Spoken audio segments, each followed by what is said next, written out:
আজকে আমরা sequence of tense নিয়ে আলোচনা করব। নরমালি আমাদের ইন্ডিপেন্ডেন্ট ক্লজ যদি পাস্ট টেন্স হয়, আমাদের ডিপেন্ডেন্ট ক্লজ ও পাস্ট টেন্স হবে। কিন্তু যদি ডিপেন্ডেন্ট ক্লজ যদি কোনো ফ্যাক্ট অথবা ইটারনাল ট্রুথ অথবা হ্যাবিচুয়াল ট্রুথ বোঝায়, সেসব ক্ষেত্রে প্রেজেন্ট সিম্পল টেন্সে ব্যবহার করতে হবে। চলুন আমরা দেখি। Russell asked me what I am doing.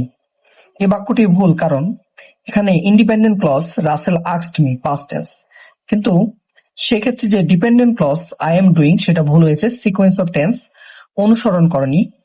যেহেতু আস্কড পাস্ট টেন্স, এজন্য পরের অংশটিও আমাদের পাস্ট টেন্সে কনভার্ট করতে হবে। সো সঠিক উত্তর হবে আই ওয়াজ ডুইং। ঠিক তেমনি আমরা যদি পরের সেন্টেন্সটা লক্ষ্য করি, she said that London was a great city. London একটা গ্রেট সিটি, এটা একটা ফ্যাক্ট, তাই এখানে সিকোয়েন্স অফ টেন্স ফলো করা যাবে না। উত্তর হবে she said that London is a great city। এটা যেহেতু একটা ফ্যাক্ট, তাই এখানে প্রেজেন্ট সিম্পল টেন্স ব্যবহার করতে হবে।